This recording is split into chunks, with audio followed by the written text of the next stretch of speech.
Ok, muy buenas noches a todos. Les damos la bienvenida nuevamente a nuestra sesión mensual correspondiente al mes de noviembre. El día de hoy, pues voy a hacer una breve reseña porque es muy extenso su currículum, pero por cuestiones de tiempo, bueno, vamos a presentar al doctor Roberto Carlos Lazzarini Lechuga. Él es académico de la Universidad Autónoma Metropolitana en la unidad de Iztapalapa. El doctor Lazzarini es licenciado y maestro en biología experimental. Tiene un doctorado en ciencias biológicas y de la salud. El doctor Lazzarini también es miembro del Sistema Nacional de Investigadores e Investigadoras Nivel 1. También es editor en jefe de la revista Panamericana de Morfología. Dentro de sus múltiples publicaciones, que son más de 30 artículos en revistas indexadas con impacto, factor de impacto y con arbitraje, se destaca que ha sido distinguido en 2 ocasiones con el Premio de la Investigación de la Universidad Autónoma Metropolitana. Sus líneas de investigación son sobre la cardiogénesis de los tractos de salida ventriculares y también el doctor Lazzarini trabaja en el desarrollo de tumores sólidos de origen humano en el modelo de la membrana coriolantoidea del embrión de pollo, entre muchas otras logros que ha tenido el doctor. También ha estado como ponente, revisor en diversos congresos nacionales, internacionales, y pues digo, podríamos hablar mucho de él, pero quisiéramos ya cederle la palabra. Doctor Lazzarini, muchísimas gracias por aceptar nuestra invitación y el día de hoy nos va a presentar su ponencia que lleva por título Embriones de pollo para evaluar la formación de tumores, invasión y metástasis. Cedemos los micrófonos, doctor. Muchas gracias. El tiempo es suyo. Adelante. Gracias, doctor Soto, por la invitación. Bueno, pues ya nos mostró parte de las cosas que hago y pues parte de mi currículum. Y pues hoy la charla precisamente es sobre el modelo de la membrana coriolantoidea del embrión de pollo para la formación de tumores. Bien, y entonces, bueno, empecemos con una descripción simple que nos da los Institutos Nacional del Cáncer de Estados Unidos de qué cosa es el cáncer. Bueno, pues se le considera principalmente una enfermedad donde algunas células del cuerpo se multiplican o se dividen sin un control, ¿no? Y que incluso pueden diseminarse a otras partes del cuerpo. Las células estas células en proliferación van a poder formar tumores que los Institutos Nacional del Cáncer lo describe como células que forman un abultamiento, ¿no? Y nos muestran estas dos imágenes donde podemos ver pues un tejido parecido a la piel, ¿no? Normal contra un crecimiento. Y las células que han perdido el control del ciclo celular y que se dividen sin control, ahora las podemos llamar células cancerosas, que pueden separarse desde un tumor original y movilizarse por medio del sistema linfoide y circulatorio y formar nuevos tumores a otras partes del cuerpo, y a esto se le considera como un proceso de metástasis. Bien, ¿qué nos dice ahora la Organización Mundial de la Salud respecto del cáncer, respecto de las estadísticas que hay, ¿no? Y bueno, pues se conoce que el cáncer es una de las principales causas de muerte en todo el mundo, ¿no? Solo recientemente, en el 2018, ellos contabilizan 18.1 millón de casos nuevos de cáncer y 9.5 millones de muertes por cáncer. Hacen una estimación 2040 de casos nuevos de cáncer, podría aumentar al doble. Eso lleva a que se busquen terapias, nuevas terapias para atacar los procesos del cáncer. Y dentro de los modelos experimentales que se pueden utilizar para la formación de tumores, estudiar la biología tumoral y nuevos fármacos o nuevas moléculas que pudieran tener un efecto contra el cáncer, pues vamos a hablar principalmente de tres, ¿no? Uno de los principales que se utiliza en mi universidad muy constantemente es los estudios in vitro. ¿Qué significa? Bueno, pues que se colocan células tumorales inmortalizadas de líneas celulares de origen humano en cajas de Petri que ahora ya se utilizan de plástico. Anteriormente pues se usaban de vidrio, ahora son plásticas. Y se ponen en cultivo, en incubadoras, por supuesto con medios de cultivo especiales para algunos tipos de cánceres y se utiliza muy comúnmente el experimento de herida cicatriz. Este experimento de herida cicatriz, pues no es otra cosa más que dejar que los cultivos lleguen a la confluencia, formar monocapas y con una punta de micropipeta hacer una línea sobre las células y formar esta estructura que podemos ver, que carece de células, que fue causado por la punta de la micropipeta, y luego se van tomando fotografías a lo largo del tiempo y se estima cuánto tiempo tardaron las células en proliferar y ocupar ese espacio, ¿no? Este tipo de estudios, por supuesto, se hacen para probar algunos fármacos, algunos extractos de plantas o moléculas, nanopartículas de oro o cualquier otro producto que se sepa o que se sospeche que tienen efectos sobre las células cancerosas, ¿no? Y entonces, conforme este experimento de herida cicatriz tarden las células más en llenar ese espacio vacío de células, mientras más tarde, pues se cree que ese fármaco o esa molécula que se utilizó podría estar ralentizando estos procesos de invasión de las células a los espacios vacíos. Por supuesto, sin afán mm, ¿sí? de hablar mal de la técnica, pues por supuesto que si ustedes se percatan, como se los platiqué, pues eso no es una herida y por supuesto eso que estamos viendo tampoco es una cicatriz, pero bueno, así se le llama. Existe otra metodología que son los ratones desnudos. Estos ratones son ratones atímicos que tienen inmunodeficiencia importante y que permiten el xenotrasplante de células tumorales humanas dentro de estos ratones. Por lo regular se utilizan eh, el senoinjerto subcutáneo y requiere de mucho tiempo para la formación del tumor. Ahí se estima, o algunos artículos mencionan, que se requieren hasta 3 meses para poder obtener la formación del tumor y poder evaluar fármacos, moléculas, nanopartículas o cualquiera de estos elementos que pudieran estar interactuando con las células para causarles apoptosis, ralentizar la proliferación o ayudar a que los tumores no presenten metástasis o que se reduzcan su tamaño. Este es el modelo de oro para los estudios de moléculas que se cree que tienen actividad anticancerosa, pero tienen bastantes contras. El principal, o uno de los principales, son los altos costos, tanto el costo de los ratones como del mantenimiento de los ratones.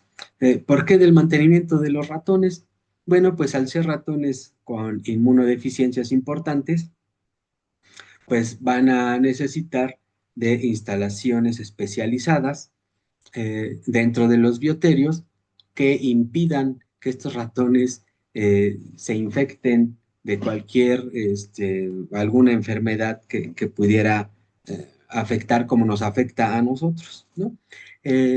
Y por supuesto que al no tener esa inmunidad natural los ratones, pues fácilmente pueden fallecer, no ni siquiera por el experimento, o sea, podríamos no empezar el experimento y los ratones podrían ya estar enfermos.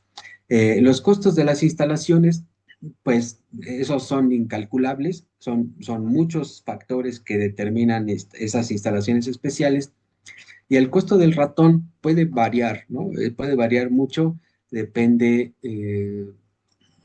de la especificidad que se requiera, pero rondan entre $20 y los $100 cada uno de los individuos.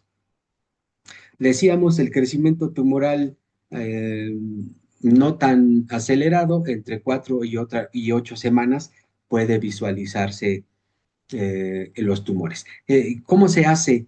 Las células se ponen a cultivar, igual en cajas de Petri, se obtiene un botón por centrifugación y se utiliza matrigel, que es una matriz de tumoral de ratones, y esta matriz tumoral de ratones presenta la característica de coagularse a 36 grados centígrados y se inyecta en frío, ¿no?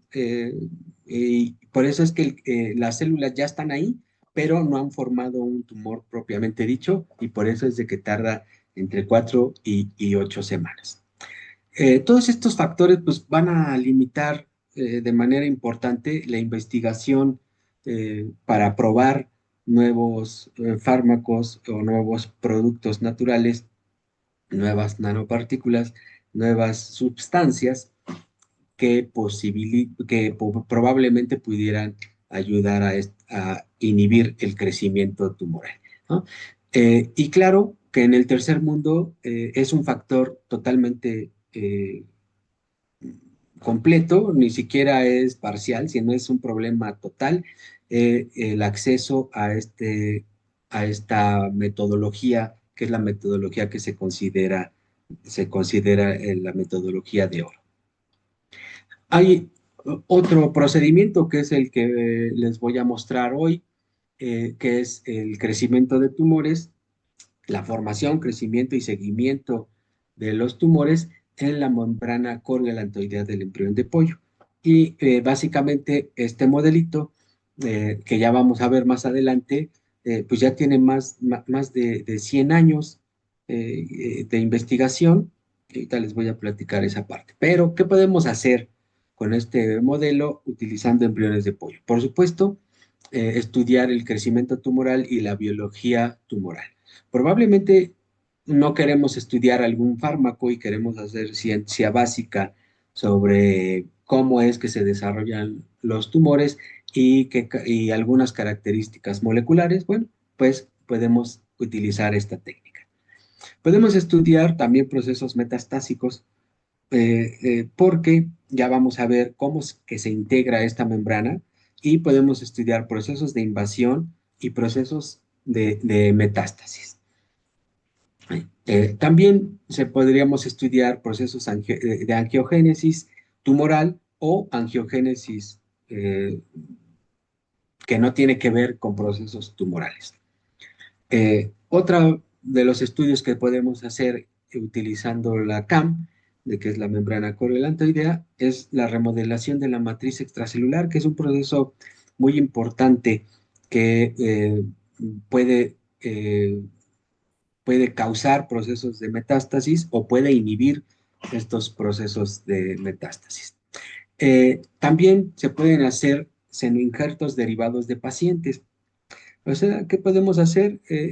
Se pueden instalar en los hospitales, en centros hospitalarios especializados que atienden cáncer, laboratorios que tengan constantemente la producción de la CAM y se pueden obtener pequeñas biopsias que se pueden xenotransplantar a la CAM y hacer estudios antes de que los pacientes sean tratados con procedimientos muy agresivos, se pueden hacer exposición de fármacos de manera selectiva. Eso lo que puede derivar en procesos, o más bien en medicina de precisión. ¿Qué significa la medicina de precisión? Es efectivamente administrar o suministrar a los pacientes los medicamentos que sí están actuando sobre las células que se obtuvieron de sus tumores. Y gracias a esta de medicina de precisión, la técnica puede ser un modelo de investigación básica y translacional. Fíjense qué interesante. Eh, Ahora podemos tratar de complementar estos estudios in vitro de herida cicatriz y algunos otros estudios in vitro, complementarlo con una investigación de desarrollo de tumores en la CAM, con la característica de ser muy económica. Las incubadoras para estos tipos de estudios, pues hay de muchos tipos, hay plásticas, ¿no? Chinas de plástico, hay de madera, de producción nacional, y pueden variar. Una incubadora de huevos de gallina puede entre 1,500 a los 10,000 pesos, dependiendo de, por supuesto, la procedencia y el material. ¿Cuánto cuestan los huevos? Bueno, un huevo fértil, usamos huevos fértiles de una empresa, Avimex, que es una empresa muy grande a nivel nacional, que pues yo ya no sé si decir que nos mintieron, ¿no? El gobierno, o es real, pero se supone que esta empresa Avimex iba a fabricar la vacuna llamada Patria contra el COVID, ¿no? Bien, entonces, para que dimensionemos el tamaño de esta empresa Bimex, asociada a otra empresa que es la que produce los huevos fértiles. Estos huevos fértiles pueden costar entre 3 pesos y 4,50 pesos, máximo 5 pesos, dependiendo del mercado, ¿no? A veces el huevo está muy barato, y a pesar de que estos huevos sí los puedes consumir, son huevos fértiles, el huevo que consumimos de la calle, que venden en las tiendas, son huevos infértiles, ¿no? Pero pues es exactamente lo mismo, saben igual, no hay ningún problema. Total que cada unidad de huevo cuesta entre 3 pesos y 5 pesos, dependiendo nuevamente las condiciones del mercado. Eso causa que nosotros podríamos estar comprando 30 huevos fértiles en esta empresa. Son huevos, la empresa se llama Alpes, la que ya los produce, que es la abreviatura de eh, aves libres de patógenos específicos. O sea, esos huevos no son de una granjita que se compran pues en un pueblito, ¿no? Sino es una empresa que trabaja para suministrar huevo para la investigación, pues, ¿no? 30 huevos fértiles con todo y el traslado de la ciudad de Puebla a la Ciudad de México, solo como para que se den una idea, pues cuesta alrededor de 180 pesos, ¿no?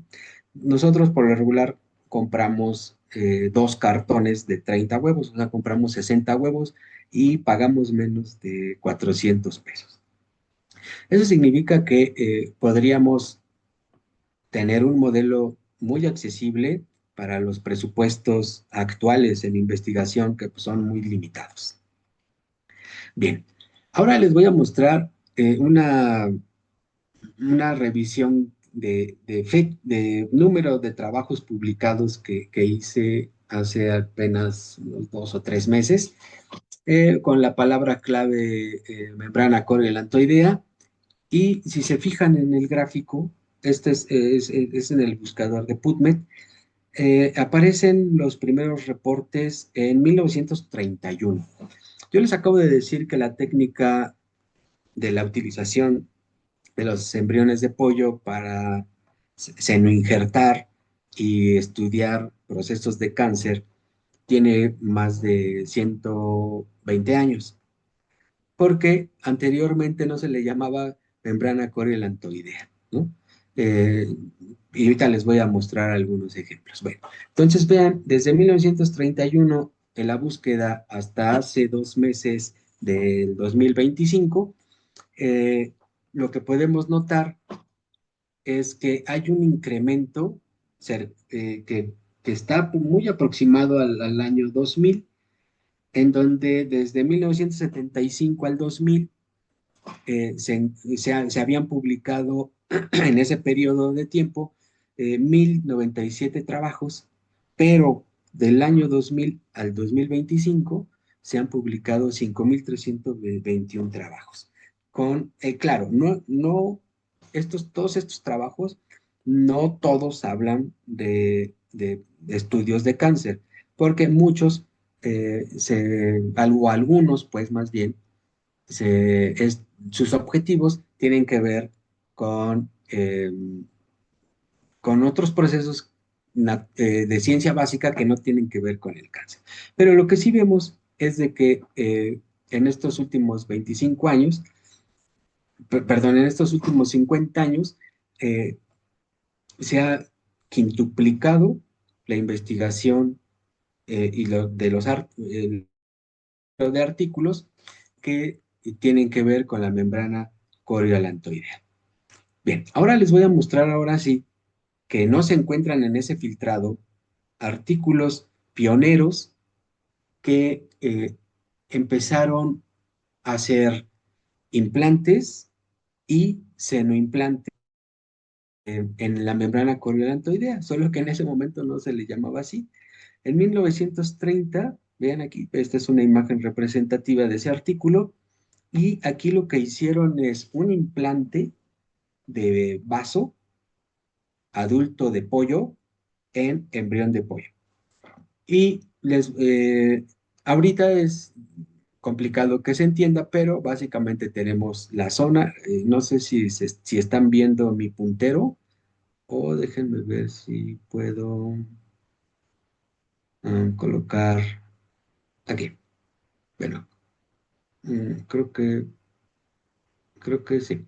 Bueno, y entonces aquí podemos ver en esta zona, es la zona del implante.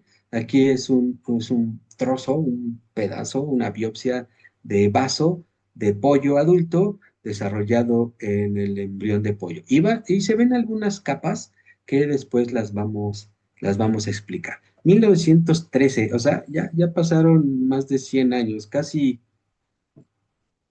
más de 110 años de estos primeros trabajos. Luego tenemos aquí esta otra muestra. Aquí podemos ver ya disecada la membrana coriolantoidea y aquí vemos un implante. No, perdón, este ya es un semiimplante porque es un sarcoma de rata, eh, en el cual este sarcoma de rata se desarrolló por 7 días. O sea, esta imagen que vemos a la CAM, vemos a esta porción del sarcoma y ese sarcoma estuvo desarrollándose ahí por 7 días. También estamos hablando de 1913. Incluso ese es el mismo autor que le salió el primero y luego empezó a hacer, le salió el primer implante y luego hizo senoimplantes. Y en 1916, aquí vemos otra vez a la CAM, déjenme, ¿dónde estaba mi puntero? Acá. Y aquí vemos otra vez esta membrana CAM, que ya se las voy a describir en cortes que son posibles de entender. Y aquí lo que se hizo fue eh, hacer crecer células de hígado de rata adulta también por 7 días. ¿Qué concluyeron o qué concluyen estos trabajos? Pues estos trabajos concluyen que esta membrana llamada coriolantoidea permite la aceptación de tejido de la misma especie, y entonces le llamas implante, o tejidos de otras especies, y ahora le puedes llamar senoimplante. Y que ese crecimiento de tanto órganos o células cancerosas podían sobrevivir hasta más de 7 días. Por supuesto, el artículo por ejemplo, del de hígado y el del vaso, pues sí, tiene algunas afirmaciones un poco extrañas, como por ejemplo que el vaso era funcional. Eh, pero ¿cómo lo comprobaron, no? O sea, pero pues, estamos hablando de 1903. Y entonces, bueno, vean cómo hace más de 110 años ya se utilizaba el embrión de pollo para desarrollar tejidos que colocan, porque esa es la palabra, ya lo vamos a ver más a detalle, sobre esta membrana. Y esta membrana, pues, está recibiendo sangre, nutrimentos desde el embrión, porque ya lo vamos a ver en la siguiente diapositiva. La membrana coriolantoidea es una interfase entre la cámara de aire y el embrión. Bueno, déjenme, ya no quiero cambiar. Allá. Bien, y entonces, ¿cuáles son las aplicaciones actuales? Porque vean aquí, pues 1913, 1916. Estas aplicaciones ya son actuales. Y lo que podemos ver en este experimento, aquí podemos visualizar al cascarón, ¿no? Y aquí podemos ver las células. Aquí sembraron 5 células y estas son las mismas 5 millones, pero bueno, pues después de cierto tiempo. Y si se pueden percatar, ya van a ver las imágenes, estos ya son cortes histológicos, y ya vamos a ver cómo en esta, por ejemplo, en esta imagen, nos pintan con una rayita en dónde es la CAM y dónde es el tumor. Sin embargo, podemos ver como muchos detritos eh, y en esta otra imagen es lo mismo. Se supone que la CAM es una membrana lineal, ya se las voy a mostrar, pero luego aquí no hay forma de entender qué es lo que hicieron o cómo es que lo cortaron. Y ese va a ser un problema, pero que lo hemos resuelto parcialmente porque, bueno, falta investigación. Aquí en este otro trabajo lo que vemos son otros tumores, pero ya aquí son tumores derivados de pacientes. Y otra vez, ¿no? Por alguna razón, muchos artículos utilizan reglas escolares, ¿no? Eh, con chuecas, ¿no? No están orientadas. Y en nuestro laboratorio hemos tratado de corregir este tipo de cositas. Y otra vez, aquí vemos cómo cortes histológicos hacen unas inmunohistoquímicas para mostrar algo, pero no queda claro dónde empieza el tumor y dónde termina la CAM. Y eso eh, es importante. Bien,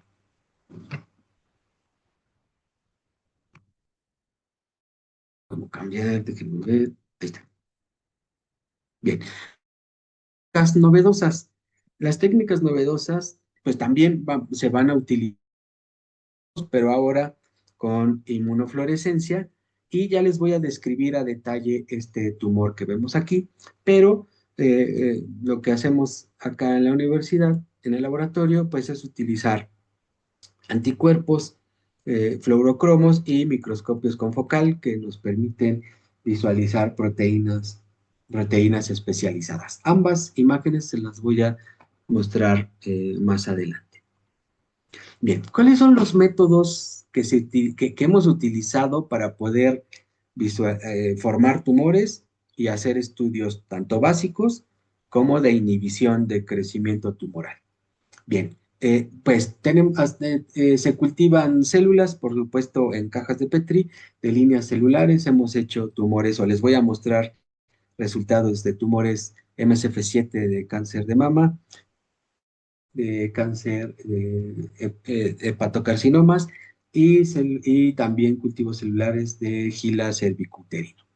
Bien, y entonces, el tratamiento en las tres casos es diferente, pero ya se los voy a platicar. El tratamiento puedes colocarlo en la caja de Petri. Entonces, supongamos, tú tienes un extracto de una planta que en alguna comunidad, que puede ser de México o del mundo, se piensa que tiene una actividad anticancerosa o las personas la usan para ese fin. Y entonces tú puedes poner el tratamiento sobre la caja de Petri, luego haces el botón y se planta en la caja. O lo puedes hacer después, una vez que formaste el botón. Por eso vienen las líneas punteadas. Bueno, básicamente lo que hacemos es cultivar las células, las marcamos con trazadores celulares, que puede ser Vibran multicolor, o LTR, que en realidad lo que detecta son lisosomas, y de esa manera hemos podido diferenciar las células de la CAM con las células cancerosas. Posteriormente se cuantifican, nosotros hacemos tumores sólidos de origen humano de 1 millón de células, y después las centrifugamos y formamos el botón, y también les ponemos matrigel y formamos las esferitas y las colocamos en la cama, ¿sí?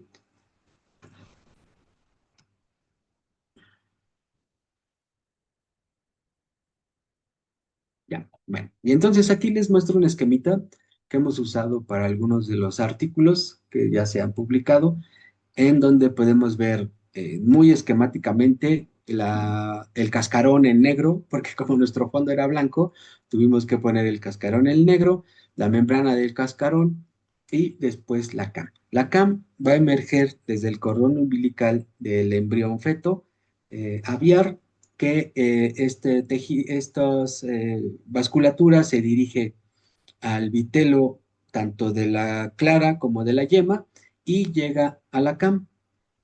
Una vez ahí se hace el intercambio de gases y regresa a la vasculatura al, al embrión feto, y de esa forma está intercambiando principalmente gases, pero también está obteniendo los nutrimentos del vitelo. Bueno, les voy a mostrar, hacemos una ventana que hay algunos, nosotros hacemos la ventana en la parte eh, donde es más grande la cámara de aire.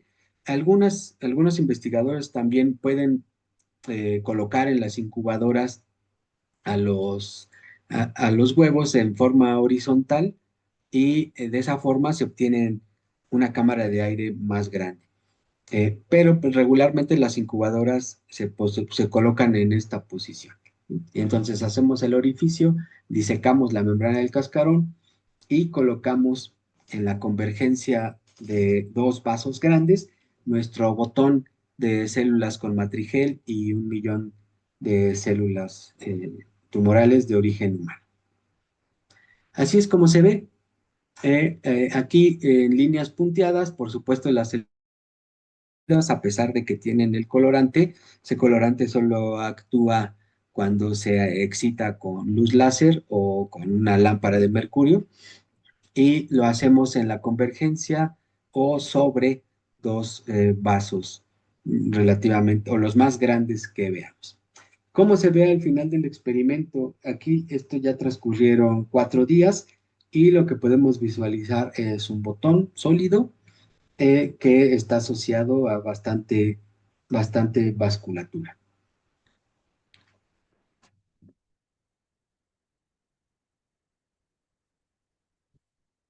Bueno, y aquí les muestro un corte coronal donde vemos a la cam virgen. Aquí a esta cam no le colocamos absolutamente nada de células. En color amarillo es una inmunodetección para beta-catenina para ver mm, la integridad de las membranas que componen a la CAM, y en azul con DAPI los núcleos celulares. Bien, ¿qué podemos ver de primera vista? Bien, primero lo que hicimos, aquí tenemos la brújula para que nos orientemos en el espacio, cefálico en esta porción, caudal caudal viendo hacia el embrión, cefálico hacia la cámara de aire y derecho e izquierdo. Bien, pues primero lo que hemos hecho es orientarnos y visualizar la posición de los vasos con respecto de la CAM, y ya decíamos hacia en posición cefálica la cámara de aire. Eh, en posición caudal al vitelo y al embrión, ¿no? El embrión está debajo de estas estructuras. Otra cosa que hemos visto es la composición de vasos sanguíneos, que los hemos nombrado columnares, porque sobresalen por esta proyección que vemos aquí de mesodermo. Es una proyección mesodermal, y ahí está inmersa este vaso sanguíneo columnar que va a estar asociado a otros vasos menores.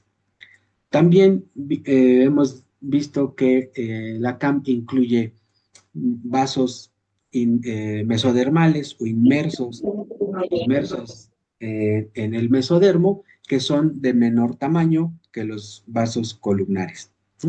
Y asociado a los vasos columnares, en la literatura se reporta que estos vasos van a ser vasos linfoides, pero el embrión y el huevo en general tiene inmunosupresión porque el sistema inmuno no se ha desarrollado y esa es la razón por la cual la CAM puede admitir tejidos de la misma especie adultos o tejidos de otras especies. Y ya tal vez aquí no lo alcanzan a ver correctamente, pero estos vasos están vacíos, pero ya están ahí, que posteriormente van a ser invadidos por el sistema linfoide. Las células se colocan en esta posición, ya decíamos, ¿no? En la convergencia de dos vasos grandes y colocamos un millón de células. Claro, es una representación, ¿no? Es una representación digital de un millón de células inmersas en matrigel. También es importante, la CAM está compuesta por dos membranas, una membrana considerada ectodermal, que es esta porción, y una membrana considerada mesodermal, y entre ambas, por supuesto, pues el mesodermo. Eh, esta imagen que vemos aquí, esta es una CAM cuando colectamos los tumores, ¿sí? Tenemos un estudio donde estamos viendo cómo cambia en el tiempo, pero bueno, está todavía en los inicios de ese proyecto. ¿Cómo se ve para que ya les había mostrado esta imagen? Bueno, pues claro, esta es una representación digital, les decía, y esto es lo real. Bien, les voy a mostrar resultados de los tumores que obtuvimos cuando usamos células MSF7 y nanopartículas de oro de 20 nanómetros desnudas, no tienen absolutamente nada, son desnudas y se dice que este tipo de nanopartículas pueden inhibir el crecimiento tumoral. Bien, aquí les voy a mostrar otra vez beta-catenina en color amarillo y núcleos celulares en color rojo. Ahora sí les voy a hacer algunas anotaciones aquí, déjenme ver. No parece ser que aquí. Bien, y entonces mm, al inicio estos experimentos no entendíamos bien qué estábamos observando, ¿no? Porque esta es una imagen representativa del grupo control. Creo que escogí un color que no. A ver, no.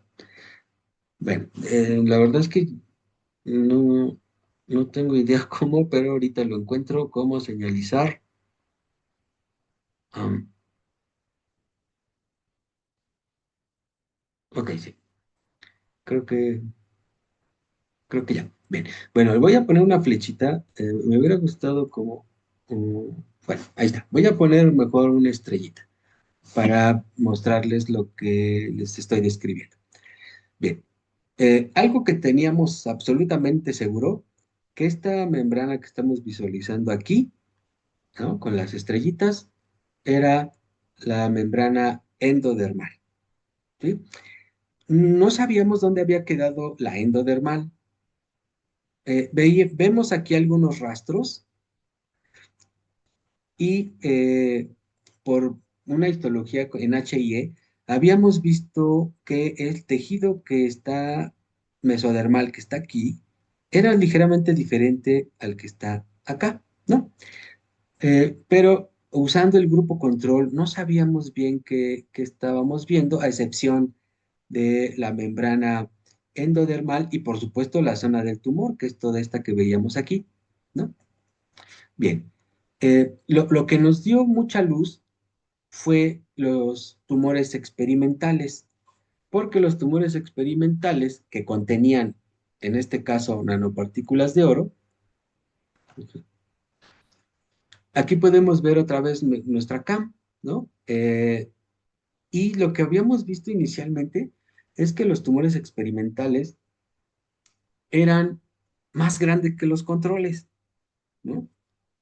Y eso pues no checaba con la idea de un producto que estábamos probando, que se decía en estudios de herida cicatriz y otros de viabilidad, que se decía que inhibían el crecimiento de las células tumorales.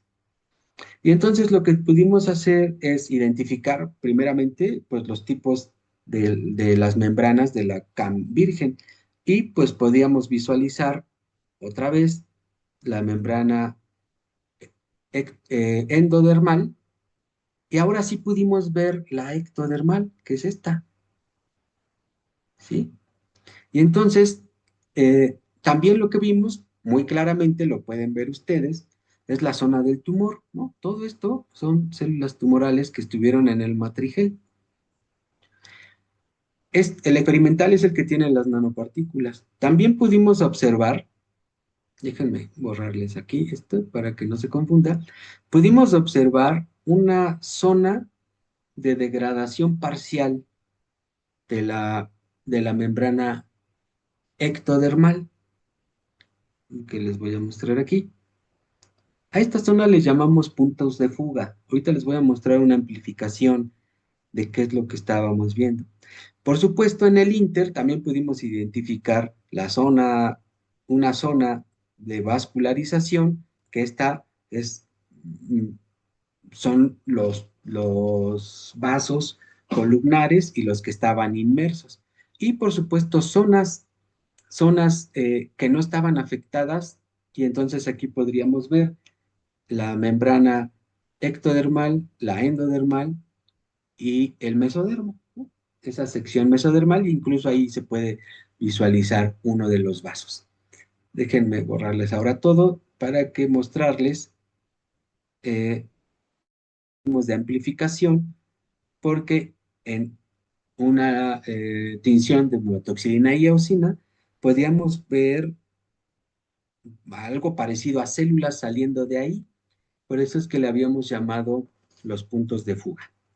Y aquí vemos este recuadrito en rojo, es lo que hicimos una magnificación, cambiaron los colores solo para los núcleos, que eso nos permitió verlos de mejor forma. En el espectro electromagnético, el azul que determina DAPI en los microscopios confocal, ese azul fuerte es lo primero que ve el ojo humano y entonces solo cambiamos el color digitalmente a color cian y entonces pudimos ver muy bien los núcleos celulares. Bien, y entonces núcleos celulares de la zona tumoral, esta es la zona tumoral y este es uno de los puntos de fuga. Estos puntos de fuga en amarillo, beta-catenina, si se percatan, beta-catenina sigue estando en su posición, en la posición cortical, haciendo uniones ocluyentes y adherentes entre las células de la membrana ectodermal, pero lo que se ha disgregado, pues es el basamento, ¿no? Y entonces, beta-catenina sigue su expresión subcelular más o menos normal, pero el basamento se ha perdido y entonces las células empiezan a disgregarse. En color rojo van a poder ver las células, bueno, van a poder ver los lisosomas de las células tumorales y lo que podemos apreciar, déjenme borrarle este que no tiene que ver, ¿está? Lo que vamos a poder apreciar es cómo las células van movilizándose entre estos puntos de fuga, ¿sí? Eh, y están escapando hacia la zona vascular, que es rica en nutrimentos, en oxígeno, y en hormonas, en factores de crecimiento que vienen del embrión, pues, ¿no? Y entonces aquí podemos visualizar cómo se apretujan, vamos a llamarlo así, o aparenta un apretujamiento de células tumorales que luego van saliendo y van escalando sobre los espacios que dejaron las células de la membrana ectodermal. Esta es otra magnificación, les voy a borrar que es lo que se quedó de la otra imagen.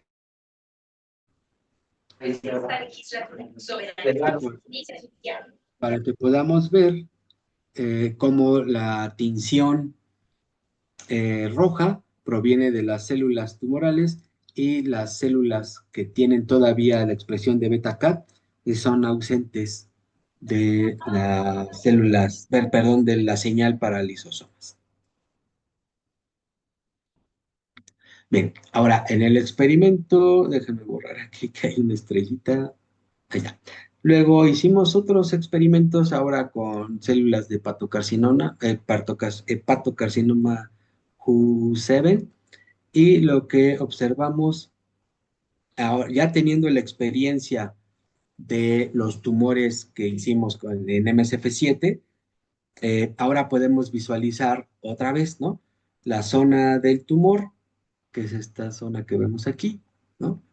Vestigios de la membrana ectodermal, ¿no? Aquí hay vestigios, una que otra todavía aparece, pero hay mayoritariamente degradación de esa membrana e invasión de las células tumorales, en este caso de hepatocarcinoma, hacia zonas altamente vascularizadas, todavía consideradas como mesodermales.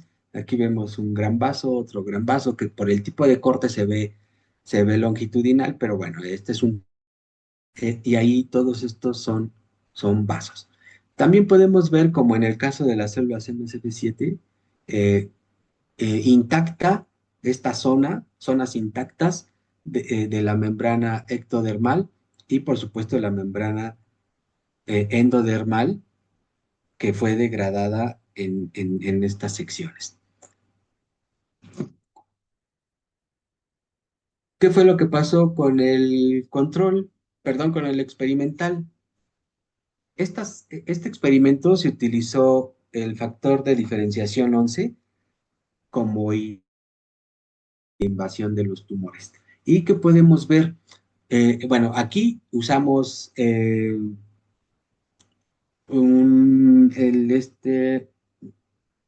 marcador Vibran Multicolor y el error que cometimos aquí fue usar el mismo color para las células tumorales, que aquí las vemos en amarillo, con la expresión de beta-cat, que también está en amarillo, ¿no? Ese fue un error. Pero aquí no usamos Lisotriker Red, no usamos LTR, pero usamos el Vibran Multicolor en color amarillo.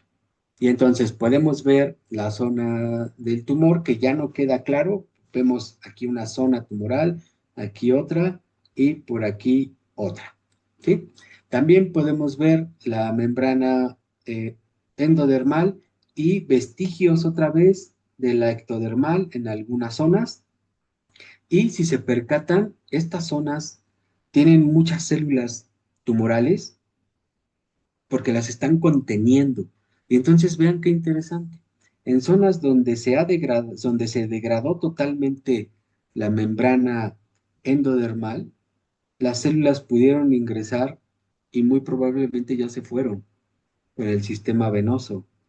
Pero en zonas donde beta-catenina sí hay integridad, las células permanecieron en estos como bolsillos, ¿no? Ven qué interesante.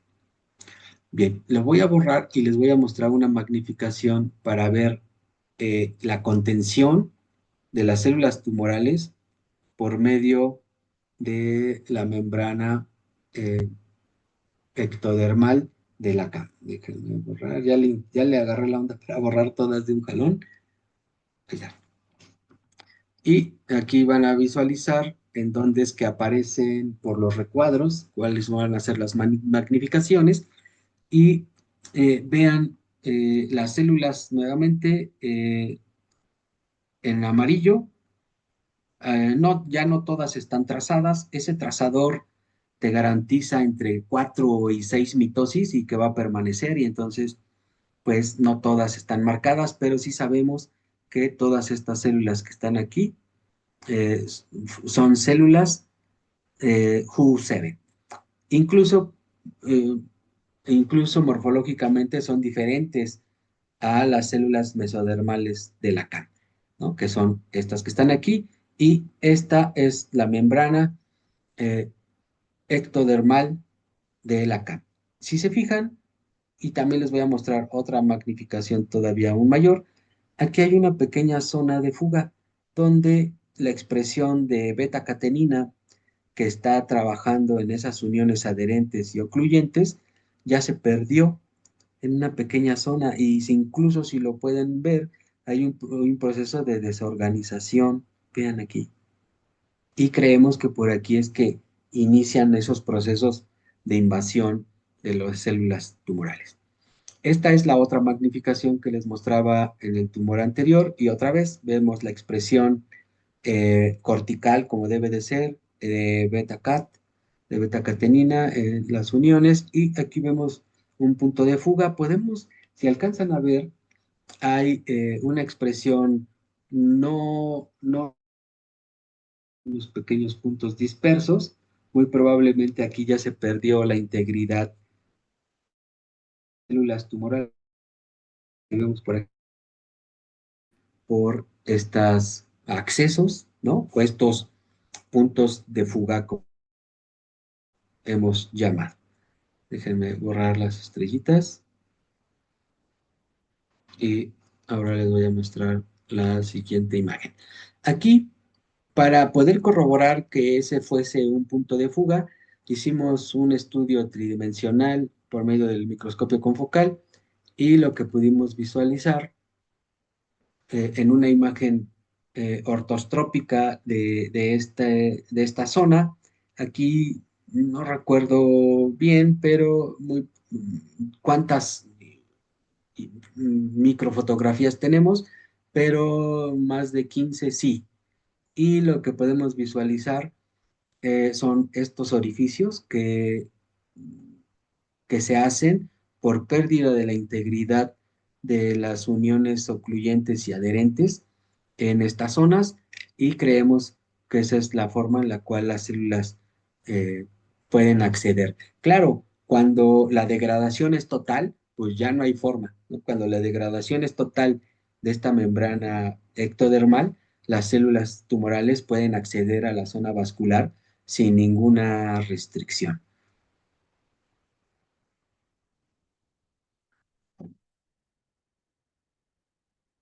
Bien, y ahora les voy a presentar a los tumores que hemos hecho con células GILA. Déjenme borrar esta flechita. Y otra vez los controles son más grandes. Aquí podemos ver eh, la membrana ectodermal, ¿no? Aquí se construyó porque el tumor se pone encima de esto, y ya lo hemos visto en algunos otros tumores. En algunos se restituye, o sea, se entra en proliferación y se vuelve a colocar. Y lo que vemos es una pequeños dos puntitos ahí de la membrana que resistió a las células tumorales. Podemos ver una pseudolínea de dónde creemos que había, hasta dónde llegaba esa membrana que ya fue degradada, solo por la densidad de los núcleos celulares. Y la zona tumoral, si se fijan, ya no es tan densa, ya es marginal en comparación de toda esta zona de creemos que las células ya invadieron totalmente eh, a, a esta cama. Déjenme borrar las estrellitas y ahorita les voy a mostrar el, el experimental.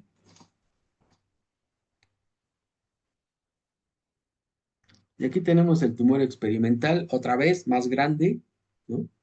Más grande que los controles, y podemos ver también que se restituyó un poco la membrana ectodermal, porque el tumor es todo esto, ¿no?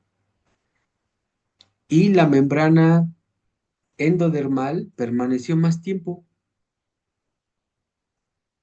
perdón, la membrana ectodermal junto con la restitución, o sea, esta es nueva y esta es la antigua, permaneció más tiempo. Podemos ver la expresión de beta-cat por aquí y por allá, porque creemos que están en procesos de degradación. La zona vascular, vean, rica en vasos mesodermales con nutrimentos, y ese es por quimioatracción. Es un modelo que va a permitir que estos procesos de quimioatracción, no llamémosle natural, porque son células humanas que están siendo quimioatraídas por nutrimentos aviares, ¿no? Y hormonas y factores de crecimiento aviares, pero que finalmente es sangre con gran cantidad de nutrimentos. Y lo que hemos encontrado entonces es que las tumores que hemos desarrollado con alguna molécula o nanopartículas o sustancia que se cree que tiene una actividad anticancerosa, permite que la membrana eh, ectodermal permanezca más tiempo conteniendo las células, por eso los tumores son más grandes. Y en los controles donde no tiene absolutamente nada más que células cancerosas y el matrigel, lo que hemos encontrado es que son tumores más pequeños porque ya se han ido por el sistema venoso y muy probablemente han hecho metástasis al embrión, ¿sí? Tenemos los embriones guardados, solo necesitamos alumnos de tesistas que hagan cortes y anden buscando en hígado, en pulmón, eh, en piel, y anden buscando a las células marcadas tumorales. Déjenme, les voy a mostrar. Ahí está, bien.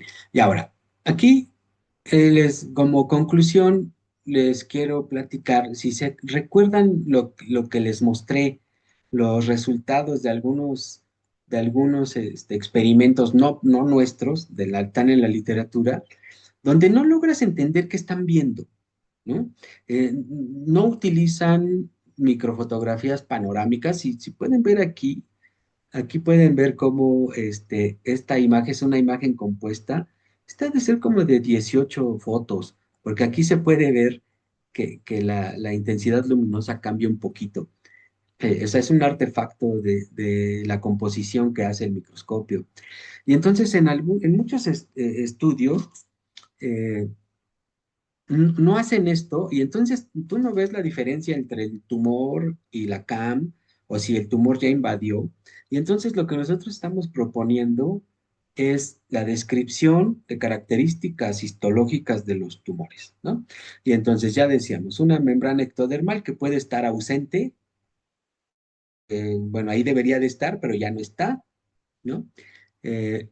Esta es la original, ¿sí? Esta es la membrana ectodermal original. En ocasiones se restituye, como aquí, o solo llega hasta la zona tumoral y aquí este es el tumor original y entonces eh, esta membrana ectodermal, pues vamos a decir que envaginó y ahora se muestra en esta posición y en este otro tumor sí se alcanzó a restituir en esa posición en la cámara de aire, ¿no? Entonces, uno de los análisis importantes que se tienen que hacer es qué le ocurrió y dónde está la membrana ectodermal de la cara. Déjenme borrar ahora sí todo. ¿Sí? Ahí está. Otra cosa que se tiene que analizar es la zona tumoral. ¿Cómo es? ¿No? Es más grande, es más pequeña, es difusa, como aquí quedaron contenidas, como si esto fuera una columna, ¿no? Vean cómo al parecer las células fueron contenidas en forma en columna. Y se movieron, no sé, de cefálico caudal y resulta que llegaron a un punto donde no se pueden mover, ¿no? E igual en este bolsillo.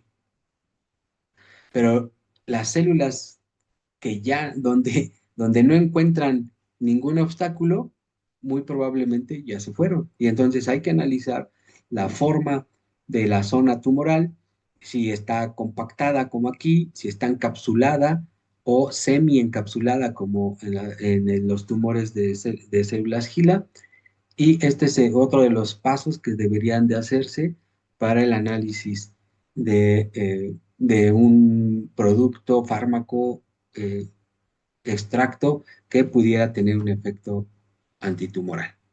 El siguiente paso sería la ectodermal, la membrana ectodermal, pero asociada al tumor que le hemos llamado la peritumoral. Nuevamente, ¿no? Si presenta puntos de fuga, si presenta discontinuidad, si presenta presencia, y eso va a poderse relacionar con el tamaño del tumor, porque hay que recordar que nosotros sabemos que estamos colocando 1 millón de células. Entonces, no podemos rastrearlas totalmente, el millón, pero sí podemos hacer una correlación entre el tamaño tumoral y el número de células que sembramos, que en este caso decíamos es 1 millón. Y por supuesto el análisis de la zona tumoral, cómo está, hay vasculatura grande, pequeña, ha sido invadida por las células, y puedes aquí hacer muchas conjeturas respecto de tu grupo experimental. Y entonces lo que estamos nosotros proponiendo es que se haga un análisis por segmentos en el que cual tú vas analizando todas las estructuras de la CAM normal, ¿sí? La membrana ectodermal, el mesodermo, la vasculatura mesodermal, la vasculatura columnar, o la vasculatura inmersa en el mesodermo y por supuesto la membrana endodermal y la vasculatura per se, ¿no? Y claro que estos segmentos tú vas a poder hacer estudios de proliferación celular, muerte celular, cambios de la matriz, incluso expresión de genes especiales que tú quieras visualizar, pero por esta propuesta de un análisis segmentario de las características histológicas, pues que permita un mejor entendimiento, ¿no? Porque eh, eh, muchos laboratorios se especializan, no sé, por ejemplo, en expresión génica y saben absolutamente nada de procesos histológicos. Y entonces el proceso histológico y procedimientos de tinción y de inmunodetección, porque están acostumbrados a hacer Western blot y entonces es un licuado de tumor y bueno, y aquí lo importante de este modelo es que te permite hacer estudios de la localización subcelular de proteínas, de la localización tisular de tus tejidos y cómo interactúan entre ellos. Y entonces, este es un modelo muy bonito y lo que nosotros creemos es que solamente hay que hacer trabajo para que otros investigadores puedan entender sus tumores y puedan estudiar por zonas. Les voy a mostrar un ejemplo, ese que les prometí en la intro, hicimos en uno de los tumores con MSF7, quisimos medir la proliferación celular. No sabíamos qué íbamos a encontrar, solo queríamos calcular el índice de proliferación. Y vean qué maravilloso es esto. Usamos el antígeno nuclear de células en proliferación, PSNA, para ver células proliferantes y los núcleos celulares los teníamos en esta ocasión con yoduro de propidio y entonces los estamos viendo en color rojo. Les voy a poner otra vez estrellitas. Si se fijan, aquí se encuentra la membrana ectodermal en la que encima colocamos el tumor, ¿no? Aquí bueno, no la podemos ver porque no es una inmunodetección doble, pero podemos ver la alineación de los núcleos y ahí estaría la membrana ectodermal.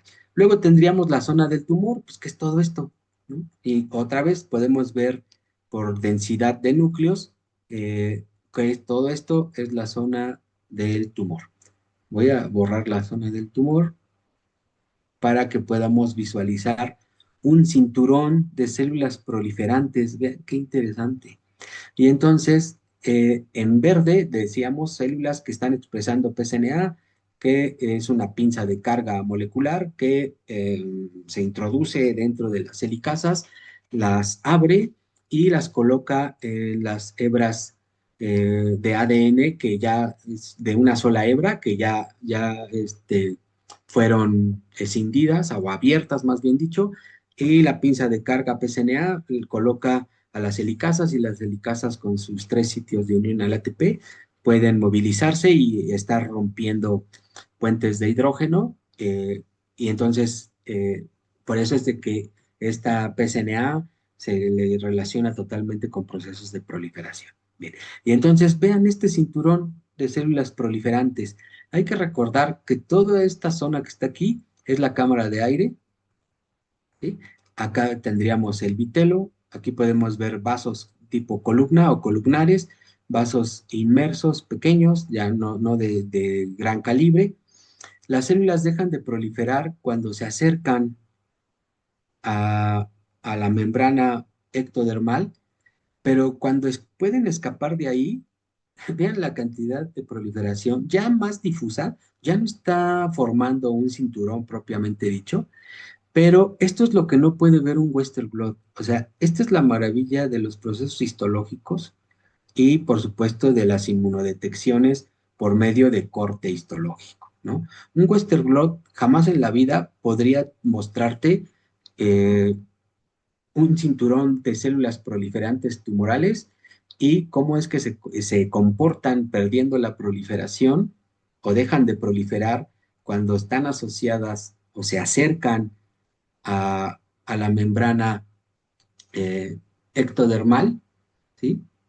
Pero una vez que escapan, por esta gran cantidad de nutrimentos que se encuentran en este mesodermo, otra vez pueden iniciar los procesos de proliferación. Y este solo es un ejemplo. Puedes ver, pues si puedes hacer túnel para ver muerte celular o algunas caspasas interesantes, o puedes ver moléculas de remodelación de la matriz extracelular. Y bien, puedes hacer mil cosas, pero lo que proponemos es un análisis por segmentos y ese análisis por segmentos te podría permitir tener mejor información respecto de la actividad real de tu extracto, de tu fármaco o de la molécula que estés probando. Y pues hasta aquí mi presentación. Traté de hacerlo lo más ameno posible. Podemos seguir platicando otra hora fácilmente sobre este tipo de experimentos, pero también, bueno, mm, una presentación que creo no fue tediosa. Y les agradezco por su atención. Muchísimas gracias, doctor. Sin duda, muy, muy bonitas sus imágenes. La verdad que yo estaba disfrutándolas, como muchos de los que estamos aquí. Y bueno, abrimos la sesión de preguntas, aprovechando que mientras agarre aire, tome agua, porque tenemos muchas preguntas. Sí, sí, sí. Abrimos el chat. Si alguien de aquí de los presentes tenga alguna, puede levantar su mano y pues podemos externar aquí alguna inquietud, alguna pregunta a nuestro ponente. Y en lo que se deciden, yo tengo varias. Sí, Este, sí. bueno, aprovechando, es que les digo, son imágenes muy bonitas, pero algunas son técnicas y otras son ya de aplicación. Una de ellas es en este estadio del huevito, digamos, o del embrión, por qué no lo rechaza? ¿Por qué precisamente esa nobleza, doctor, de poder implantar células humanas? Que a diferencia, como lo decía al principio, en el ratón, pues si son de humanas, en un ratón inmunocompetente las va a rechazar, la importancia de los atímicos, etcétera, pero ¿por qué aquí el pollito no? Esa es una de las muchas que tengo. No sé si quiera que se las haga todas al principio o vamos una No, por una. yo creo que las vamos respondiendo de una por una porque sí son cosas muy relevantes. Ok, Bien, adelante, durante doctor. el desarrollo normal de los pollos o de las gallinas, pues, de esta especie de aves, y prácticamente en todas las aves, el sistema inmune se desarrolla por ahí del día 14 de incubación. Y entonces tú tienes una ventana antes de que se desarrolle el sistema inmune. Inmune celular, claro, el huevo es muy resistente. Todos hemos comido un huevo que lleva ahí 20 días, ¿no? Y está bueno, pues, no está podrido, no nada. Eh, yo he limpiado los huevos, por supuesto, los limpiamos con alcohol 70 cuando entra a la incubadora. La empresa, les digo, es una empresa especializada, pero de repente llega uno que otro huevito con un poquito de excremento. Lo limpias y no pasa nada. Entonces, si no tiene un sistema inmune, porque el huevo fértil llega con un embrión de alrededor de entre 6 y 8 células. Vamos a llamarlo dormido. Y solo se activa con la temperatura y con la humedad. Y el huevo se va a proteger por medio de la albumina. La albumina tiene características de inmunidad contra principalmente virus y bacterias.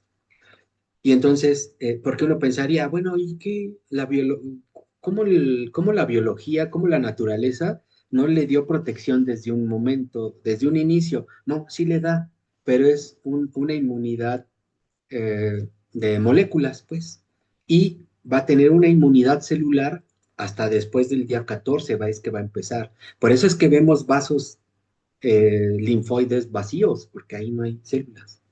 Entonces, tú tienes esa ventana desde el día cero, bueno, vamos a llamarlo, desde el día uno de incubación hasta el día 14 por ahí de incubación, en donde tú no vas a ver invasión de células del sistema inmune porque no tiene. Entonces es una ventana de oportunidad. Híjole, súper, súper interesante y qué bueno que eso nos da precisamente la oportunidad de implantar. Eso creo que es una gran, gran ventaja. Y sobre todo también resaltaba la infraestructura, ¿verdad? El costo de tener todos esos bioterios para ratones desnudos. No, para Otra ratón, pregunta, doctor. Cuando ya colectan la muestra, es decir, para hacer inmunomarcaje, esto es de procesamiento. Esa se fija, se congela, porque veo muy limpia la señal. Entonces, a veces cuando usamos aldehídos, corremos el riesgo de la autofluorescencia. Ahora sí que robándole un poco su experiencia, ¿no? Y sus sí, secretos. ¿Cómo lograron nosotros, esas imágenes? ¿Cómo se procesó nosotros, esa muestra?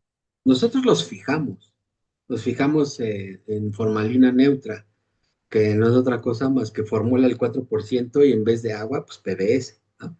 Entonces usamos formalina neutra. eh, Hay que ser muy cuidadoso, pues tú lo sabes bien, doctor, y todos las personas que nos están oyendo. La histología y los procesos histológicos es algo muy delicado, tipo artesanal, ¿no?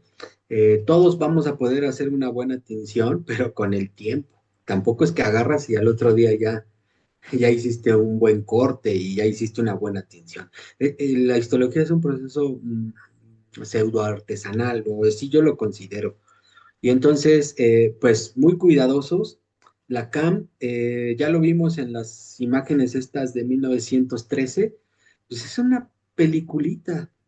Claro, microscópicamente es una superestructura, pero cuando tú la tomas con las pinzas, pues es una membranita ahí que te le quedas viendo y ya se enchuecó.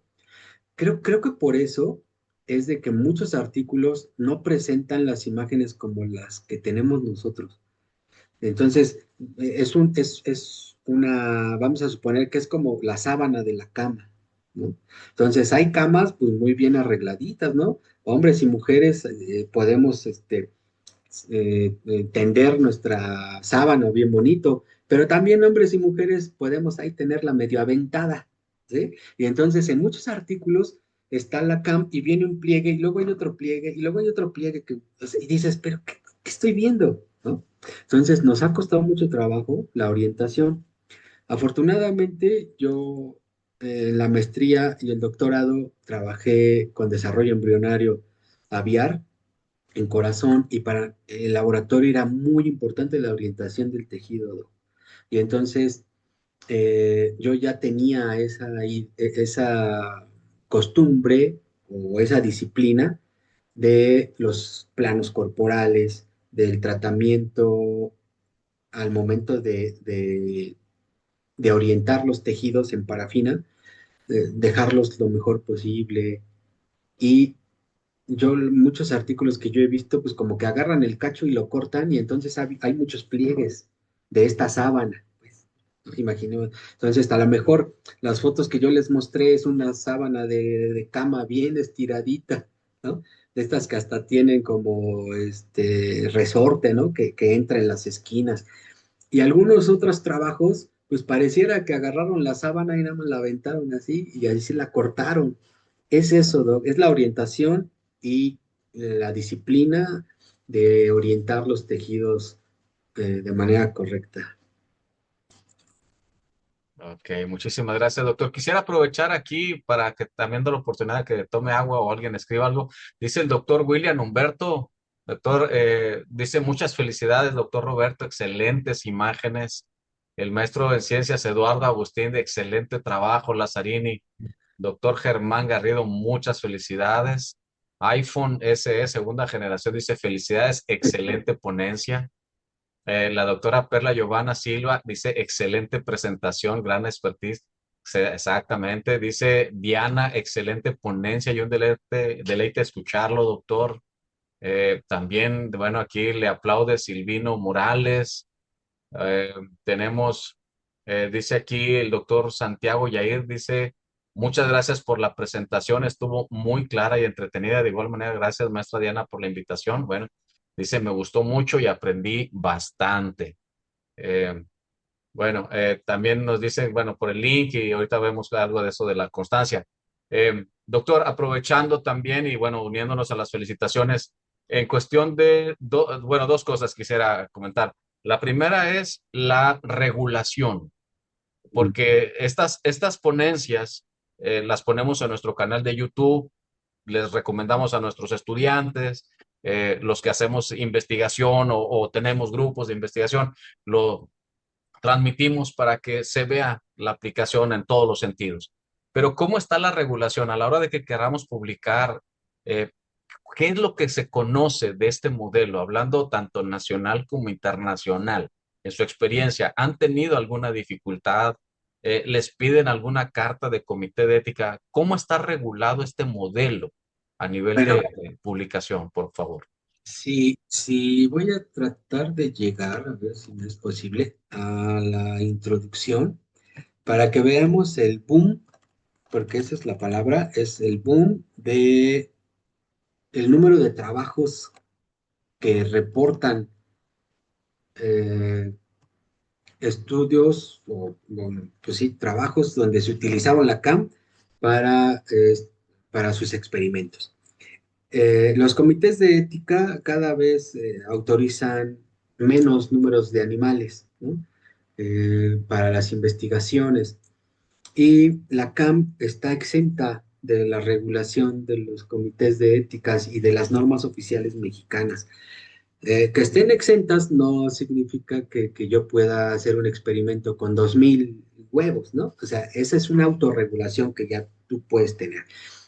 Este boom a partir del año 2000, que del 2000 al 2025 se quintuplicó el número de trabajos respecto del 75 al 2000, es porque en todo el mundo se está utilizando porque los tumores que estuvieron viendo tienen entre 3 y 4 días de cultivo, ¿no? Entonces, es un modelo barato que decíamos entre 3 y 5 pesos, depende la época del año. Incubadoras son baratas, claro, la incubadora para las células tumorales esa ya no es barata, ¿no? Ni las campanas ni nada, ¿no? Pero muchos laboratorios ya los tienen, solo necesitan una incubadora para huevos. eh, los huevos son muy baratos, son suministrados por empresas especializadas. ¿Te acuerdas, doctor, que di un curso en Veracruz que tuvieron problemas para obtener los embriones y los compraron de una granja? Bueno, esta empresa que yo les comento está en Puebla, sí mandan producto a Ciudad de México, a la UNAM y a empresas de cosméticos. ¿Qué crees que se utilizan embriones para en alguna fábrica de cosméticos y ponen ahí ondas hormonales para la cara de las, principalmente en mujeres, pero pues también nosotros las usamos, ¿no? Este, y tal vez esa sea una limitante, ¿no? Que en tu ciudad te encuentres el suministro constante de huevo fértil, pero tampoco es imposible, Doc. Entonces, esa creo que es la única limitante. Respecto de la regulación, ya decíamos, está exenta de las normas oficiales mexicanas, puedes utilizar los que quieras y ya tú te autorregulas. Eh, Ese boom se ve ahí porque en todo el mundo, no solo en México hay restricción de los comités de ética, sino que es en todo el mundo. Y entonces están pasándose a la CAM, no porque no tengan dinero para usar ratones, solo que les autorizan cada vez menos ratones. Y entonces este modelo eh, te permite. Fíjate que hay unas cosas que no me gustan. Eh, Creo que es en Francia, muchos artículos empiezan en la intro, incluyen el concepto erróneo de colocar al embrión de pollo como organismo no sintiente. O sea, eso me parece aberrante. Yo he trabajado en embriones pues, desde hace más de 15 años. Y yo hacía tatuajes en el corazón. Parece título de canción, pero no es título de canción. Yo hacía tatuajes en el corazón del pollo. Y yo te puedo decir, Doc, que el pollo reacciona a la luz del microscopio, reacciona al piquete, porque yo hacía en el corazón embrionario, o sea, yo tenía que clavar un filamento de vidrio con tinta china gelatina, y entonces yo te puedo asegurar que reacciona, que siente, no sé si llamarle dolor, pero claro que por irritabilidad, se trata de retirar de las pinzas. Y pues, ¿cómo se atreven a decirle organismo no sintiente? Pero bueno, es una cosa rara en el mundo que eso no estoy de acuerdo. Estoy de acuerdo en que se utilice que con respeto, con dignidad de un ser vivo, eh, no llamarlo organismo no sintiente, pero ese es como el tenor, Doc. Entonces, al considerarse principalmente en la Unión Europea organismo no sintiente, tú puedes utilizar los que quieras. Muchísimas gracias. Antes de continuar con el Facebook, que tenemos también algunas felicitaciones y otras preguntas, doctor, quisiera dejar la palabra al doctor Miguel Ángel Cornejo. Sí, claro. También aquí. Adelante, doctor Cornejo, gusto saludarlo. Hola, buenas noches. Un saludo para todos. Doctor Lazzarini, lo felicito. Gracias. Excelente presentación, todo muy claro. Excelentes imágenes. Qué gusto que se pueda lucir la histología de esa manera tan perfecta. Así que, y el trabajo, obviamente, excelente. La pregunta medio ya está contestada, pero simplemente que quisiera aunar tantito más en el sentido. ¿Los embriones de pollo que utiliza, los huevos que compran, son SPF o no es necesario esto? No es necesario. Ok. La empresa sí vende y son más caros, eso sí, Sí, sí, valen. sí, sí, por eso preguntaba, y más cuando usted comentó de los de Puebla, no digamos los nombres para, para no Sí, hacerles comercial a los tehuacanos, ¿verdad? Pero sí sí. sabemos de esas empresas, y simplemente preguntaba eso para ver si era SPF o si no había necesidad de No, eso, ¿no? no hay necesidad. Incluso ellos los hacen la diferencia entre Alpes uno y Alpes 2. Ah, ok. Entonces, nada, sí. Y entonces, pues la diferencia en precio, pues es exorbitante. Pero no es necesario. Ah, ok, perfecto. Simplemente esa duda por curiosidad malsana. Pues muchas gracias, doctor, y Sí, gracias. felicidades. Gracias. Muchas gracias, doctor Cornejo. Quiero aprovechar, doctor Lazzarini, para comentar en el Facebook. También tenemos preguntas y felicitaciones. Por ejemplo, dice Lucía Sánchez, muchas gracias desde Monterrey. Adriana Flores dice, muchas gracias, doctor. Alice QM dice, excelente presentación, doctor. Nosotros trabajamos el embrión de pollo para analizar la teratogénesis de anticonvulsivos desde las 12 horas hasta las 72 horas. Realmente es un modelo muy noble para trabajar. Lo que nos falta realizar son cortes Solo lo hemos trabajado in ovo y procesado histológicamente el organismo completo.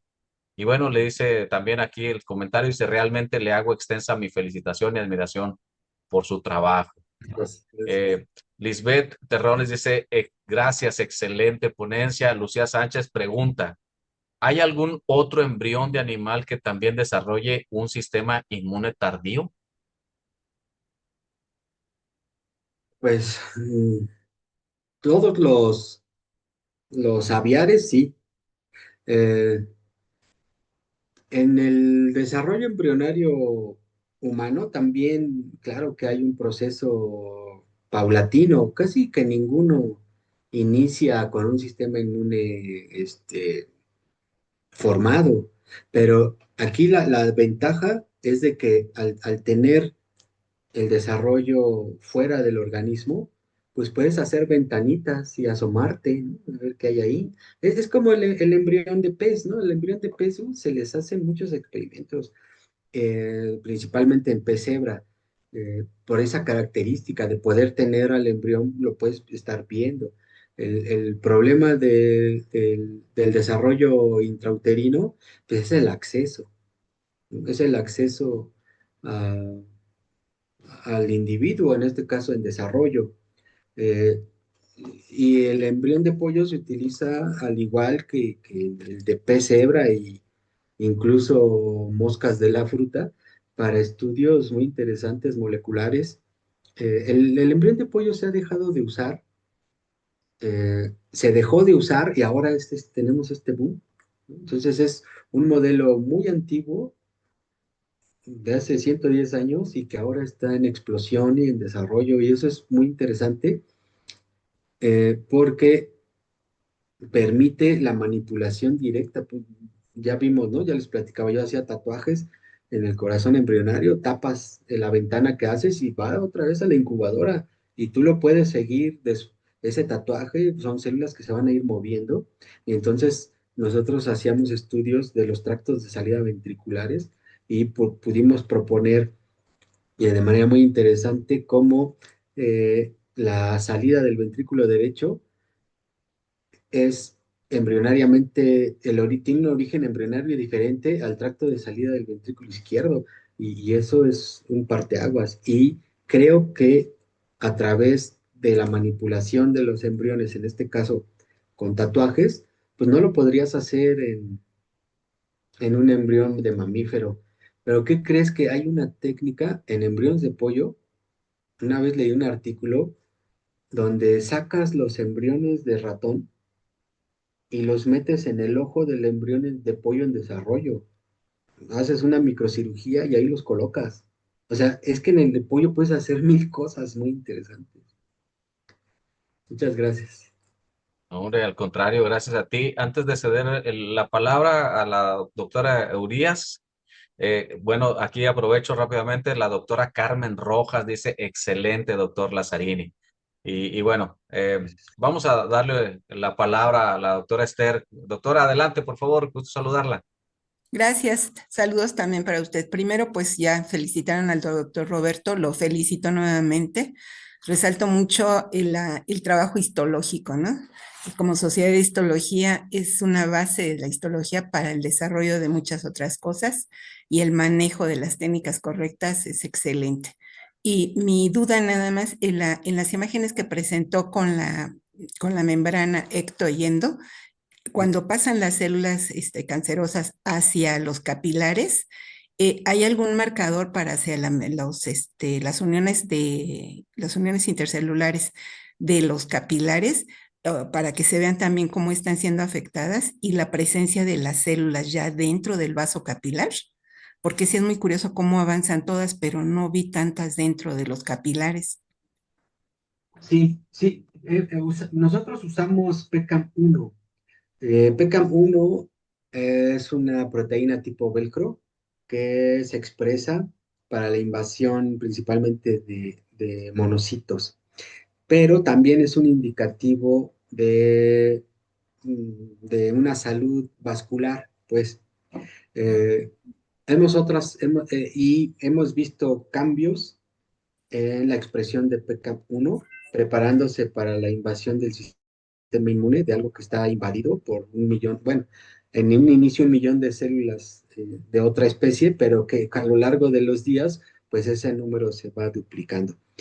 Eh, Sobre si hemos visto células en la luz vascular, ha sido complicado porque la sangre de las aves es nucleada, entonces tienen núcleos celulares, los eritrocitos, y tienen una gran cantidad de autofluorescencia. Y entonces, por ejemplo, en tejidos de mamífero, sí, también tiene autofluorescencia los eritrocitos, pero los puedes diferenciar fácilmente porque no tienen núcleo celular. Pero en las aves no, y nos ha costado trabajo visualizar. Eh, Ahorita, en el punto en el que estamos, es la descripción histológica de las zonas como una herramienta para otros investigadores, ¿no? Pero claro que también está dentro de nuestros objetivos responder la pregunta de por qué los tumores experimentales son más grandes. La lógica, si tú estás probando un fármaco que impida la proliferación de células tumorales, pues lo que quieres es ver un tumor pequeño contra un control grande, ¿no? Pero lo que hemos visto es que es al revés, porque las células, una vez que degradan la membrana ectodermal, pueden acceder a la zona vascular e irse. Entonces, sí estamos interesados en pescar eh, alguna proteína por inmunodetección que nos permita decir que las células están propensas a hacer intravasión las células cancerosas, pues, y hacer intravasión hacia, hacia la vasculatura e irse. De manera indirecta, tenemos guardados los fetos, ya no son embriones, ya son fetos grandes, de más o menos 13 días de incubación, y lo que queremos es rastrear en los órganos. De manera indirecta queremos ver hacia dónde se van. Hay algunos estudios que lo hacen por Western blot y entonces han detectado la presencia de células humanas en hígado, en cerebro, en pulmón y algún otro órgano que se me escapa de los fetos de los pollos estos, pues. Y entonces sí se sabe que llegan, pero lo hacen con otra técnica. Nosotros queremos hacerla con técnica histológica, porque ya vieron cómo es diferente que tú hagas un licuado de tejido y haces un Western blot a verlo, la expresión in situ de proteínas y de células que has marcado. Entonces, eso te da otra visión totalmente diferente. Sí, sí lo estamos buscando, pero pues lo que requerimos también son alumnos que decidan hacer sus tesis para poder desarrollar o llegar al punto de poderles mostrar procesos de intravasión, de permeabilidad vascular que permitan esa intravasión. Y bueno, esa sería lo que estamos pensando hacer y de lo que sí ya hemos hecho a través de PECAM1. Muchas gracias. Sí, ese sería muy interesante, porque nuevamente resaltaría la parte histológica, ¿no? Verlo realmente qué está pasando. Y además, la otra cosa, a lo mejor nada más es apreciativo, la imagen en donde está ya el tumor implantado, los vasos sanguíneos se ven más desarrollados, a lo mejor nada más fue la impresión que me dio, ¿no? Pero se ve como si hubiera un crecimiento de los vasos. ¿Eso no los han medido o ver si realmente crecen ya con el tumor Sí, implantado? los hemos medido, pero lo que hemos visto es una microvascularización, o sea, los vasos en algunos casos, en todos, tanto control como experimental, al parecer no se desarrollan al hacerse más grande, sino más bien como que se hacen más. O sea, en vez de hacerse más grandes, se hacen más, pero más pequeños.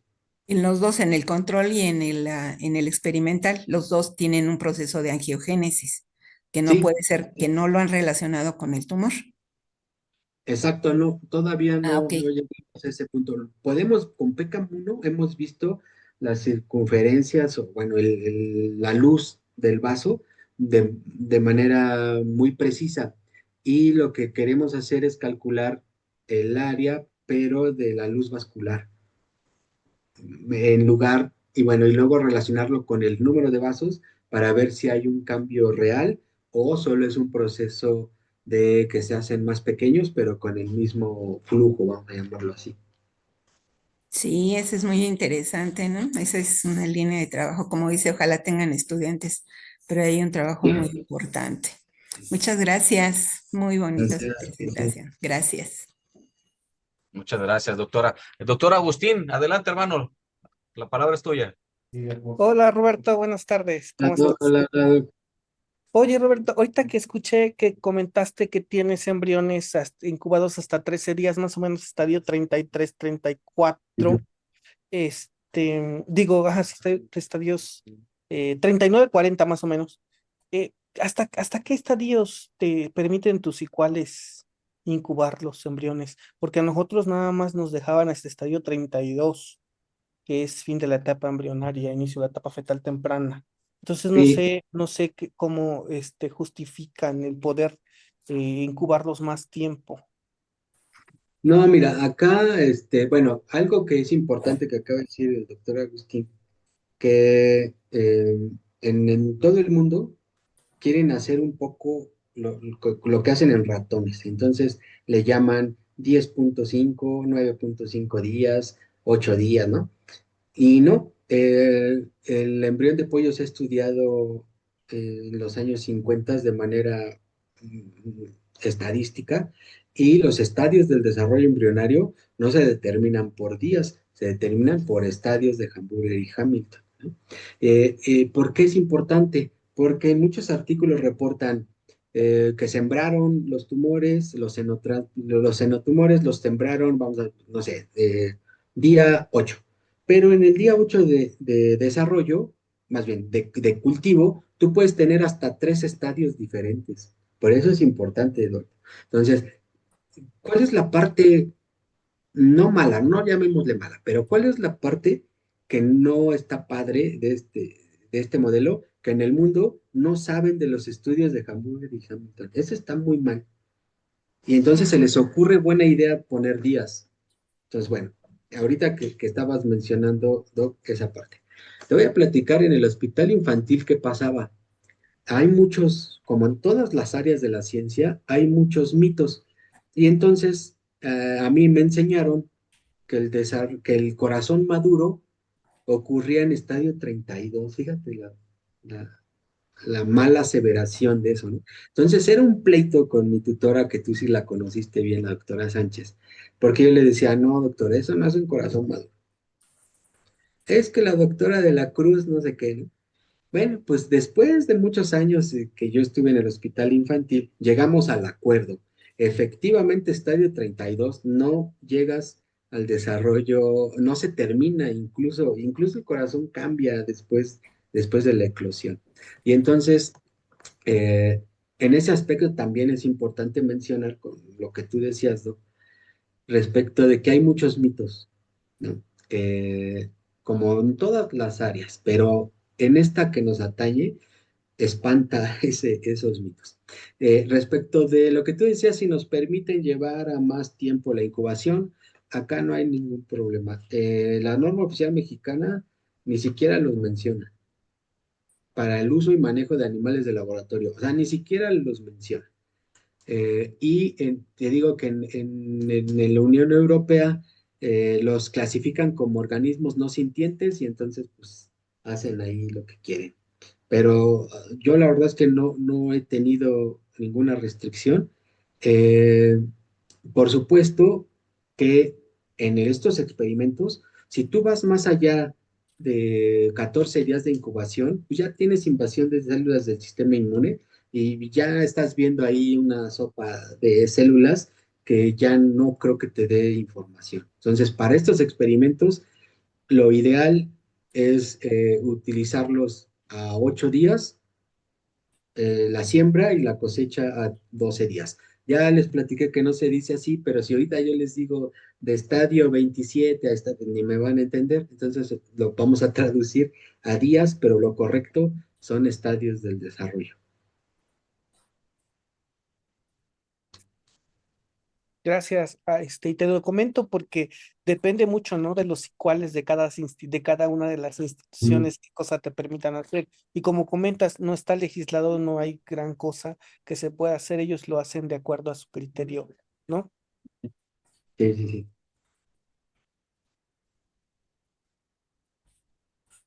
Muchísimas gracias, doctor Agustín.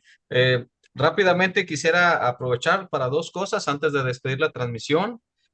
Pues ya por aquí les comentamos, les pusimos el link para la constancia de asistencia. Cualquier problema o situación ahí que tengan de dificultad, ya saben, contactarlos, para que tengan su constancia de asistencia. Doctor, antes de despedir la transmisión, y sé que te vas a dar el tiempo de revisar algunos comentarios, etcétera, preguntas y lo que pudiéramos dejar en Facebook.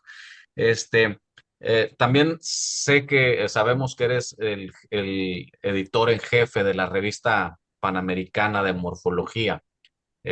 Quisiera pedirte de favor algún comentario respecto a este tipo de trabajos, cómo pudiéramos nosotros accesar, si tenemos algunos estudios histológicos, tanto de histología del desarrollo, entre otras de las muchas áreas que tenemos en nuestra sociedad. ¿Cómo podríamos Sí, contactarte o alguna de las personas? Yo sé que también aquí hay estudiantes nuestros o algunos, repito, que lo van a ver. Quizá alguno esté interesado en alguna estancia, ¿cómo podemos contactarte? Entonces, bueno, en resumen, tu sí. invitación como editor en jefe de la revista y también el contacto, ¿cómo podemos hacer llegar esto a ti? Ya. Fíjate, qué bueno que lo mencionas, Doc, porque sí, sí vale la pena gastarnos 2 minutos en una pequeña introducción de cuál es el origen de esa revista. Esa revista, su origen es Archivos Mexicanos de Anatomía, que era editada por la Sociedad Mexicana de Anatomía. La revista tiene 70 años, pues, es muy antigua. ¿Qué pasaba? Que estaba limitada a anatomía humana, precisamente, se llamaba así, Archivos Mexicanos de Anatomía. Y era dirigida o controlada principalmente por médicos. Por alguna razón que si yo desconozco, ahí sí no te puedo decir, eh, se ha dejado de editar por muchos años, por periodos muy largos de tiempo. En el 2023 me invitó Manuel Arteaga, doctor Manuel Arteaga, a coeditar la revista. Y lo que hicimos desde una visión de biólogo, yo soy biólogo experimental, y claro que Manuel estaba interesado en cambiarle el nombre de Archivos Mexicanos de Anatomía a Revista Panamericana de Morfología para poner a la morfología como ese ente que puede englobar cualquier estudio que describa una estructura, ¿no? Principalmente pues de organismos vivos. Se le cambia el nombre, Manuel decide dejar la coedición y yo ya me quedo como editor. Los biólogos vemos la vida de manera diferente, ¿no? Los que no somos médicos vemos la vida un poco diferente y ahora la revista ha cobrado relevancia a nivel todo Latinoamérica y eso ha permitido, déjenme colocar computadora porque si no nos quedamos. Eso ha permitido abrir eh, a muchos otros campos del conocimiento morfológico que ya no necesariamente tiene que ver con la anatomía humana. Y ahorita me gustaría invitarlos, yo ando invitando en mi universidad a todo mundo, a invitarlos a que sometan trabajos a la revista. Pueden ser trabajos de descripciones moleculares, o sea, solo con que describan cambios conformacionales de las moléculas. Pueden ser trabajos de histología, donde describan la morfología histológica, que puede ser de animales, insectos, de vegetales, ¿no? Que me habían prometido un trabajo sobre anatomía vegetal de la doctora Alejandra Quintanar, pero ha andado muy ocupada y bueno, no ha podido. Pero yo los invito a que sometan trabajos si, y que sean el primer trabajo que hable sobre alguna morfología vegetal, pues, ¿no?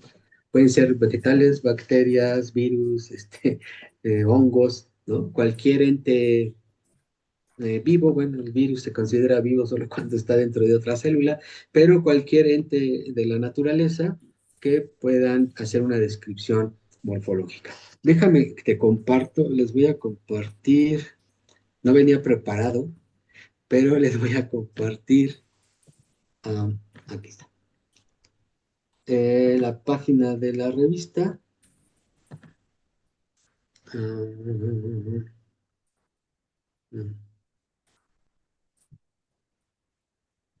creo que sí está, sí. Ok, no, voy a cambiar, aquí está. Y bueno, esta es la página de la revista. Solo pueden, búsquenla como Revista Panamericana de Morfología y aquí van a poder visualizar el número actual que es este. Les voy a mostrar, porque muchos ya conocen los números anteriores, pero algunos otros no, para que detecten cómo la revista se ha transformado de ser totalmente de anatomía humana a una revista que puede aceptar trabajos no necesariamente de humanos, ¿no? En el volumen 2 número 8 un trabajo que hablaba sobre murciélagos. En el volumen 2 número 5 un trabajo que habla sobre el corazón a nivel, en los cordados, y entonces en este fuera la descripción de las características morfológicas del corazón de los anfibios. Y bueno, esta es aquí pueden ver la historia entre el 1991 y el 2003, pues todos estos años no se editó. Ahorita estamos haciendo un esfuerzo grande, ya vamos el próximo año, decía mi abuela, Dios mediante, vamos a ingresar al volumen 4, o sea, ya sería el inicio de 4 años, ¿no? De trabajo. Este, entonces yo los invito, la revista es leída en todo Hispanoamérica. Los trabajos actuales, este, hay de Colombia, trabajos de colombianos, de venezolanos, de argentinos. Es una revista muy interesante. Yo los invito a que la visiten, vean algunos trabajos y ojalá que desde la Sociedad Mexicana de Histología se presente el primer trabajo que nos hable sobre la morfología de alguna planta, de una raíz, ¿no? De alguna hoja, de una flor, no lo sé, ¿no? La verdad es un área que yo desconozco.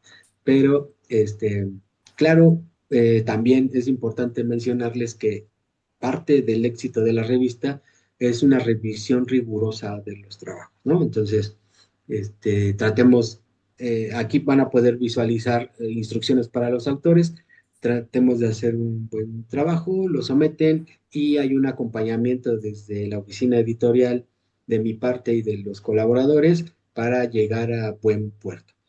Eh, la revista tiene un porcentaje de rechazo decente, lo que significa es que la revista ha adquirido calidad y nos enfocamos en una buena comunicación de la ciencia. Entonces, la invitación está abierta y ojalá que puedan mandar algo sobre algo del área vegetal. Pues.